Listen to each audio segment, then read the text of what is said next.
नमस्कार दोस्तों, secondary maths में आपका एक बार फिर से स्वागत है। तो आज के इस वीडियो का हमारा टॉपिक है वृत्त, यानी कि हम इस वीडियो में वृत्त के बेसिक कॉन्सेप्ट के बारे में पढ़ेंगे।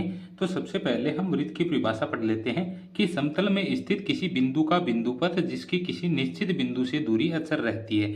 यानी कि यहाँ पे समतल में कोई बिंदु है और उसका बिंदुपथ है इस तरीके से होगा कि किसी दूसरे निश्चित बिंदु से उसकी दूरी क्या होगी, अचर होगी, यानी कि उसकी दूरी चेंज नहीं होगी।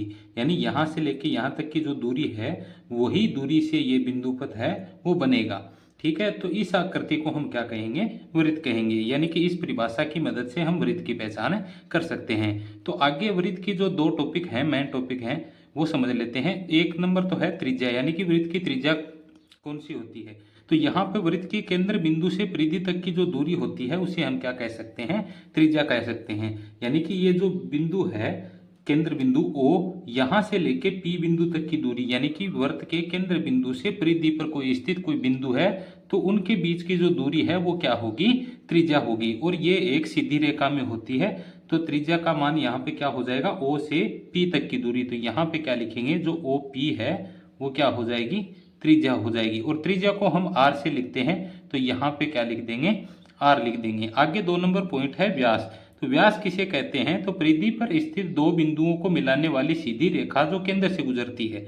यानी कि परिधि पर कोई दो बिंदु है, जैसे मान लो कि ये Q बिंदु है और ये P बिंदु है, तो इन दोनों बिंदुओं को मिलाने वाली जो रेखा है उसे हम व्यास कहते हैं। और शर्त यह है कि वह रेखा केंद्र से गुजरनी चाहिए। ठीक है, तो यहाँ से लेके यहाँ तक की जो दूरी है वो क्या हो जाएगी, व्यास कहलाएगी। तो व्यास को हम कैसे लिखते हैं, व्यास को हम d से लिखते हैं। ठीक है, और यहाँ पे व्यास क्या हो जाएगा, PQ हो जाएगा। अब त्रिज्या और व्यास में एक संबंध होता है, तो वो कैसे लिखते हैं, तो जो त्रिज्या होती है वो त्रिज्या व्यास की आधी होती है। यानी हम त्रिज्या का अगर 2 गुना कर दें तो व्यास प्राप्त होता है। तो यहाँ पे अगर हम 2r यानी कि r का 2 गुना करें, यानी त्रिज्या का 2 गुना करते हैं, तो यहाँ पे हमें क्या मिलेगा, d यानी कि व्यास मिलेगा।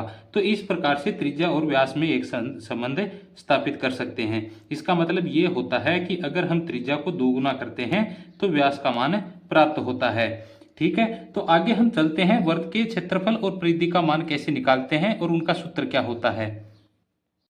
वृत्त का क्षेत्रफल होता है पाई आर स्क्वायर और वृत्त का परिमाप का सूत्र होता है 2 पाई आर। अगर यहाँ पे इस वृत्त के हमें त्रिज्या का मान दिया गया हो कि मान लो कि यहाँ से O से लेके P तक की जो दूरी है, यानी वृत्त की त्रिज्या है वो 7 सेंटीमीटर है, तो इस जो वृत्त है, वृत्त का हम क्षेत्रफल कैसे निकालेंगे। तो यहाँ पे क्या करेंगे, 22/7 मान रखेंगे पाई का, गुणा लगाएंगे। आर का मान हमें कितना दिया है, यानी त्रिज्या हमें 7 सेंटीमीटर दे रखी है, तो 7 सेंटीमीटर को हम स्क्वायर में लिखेंगे, यानी गुणा में 2 बार लिख देंगे।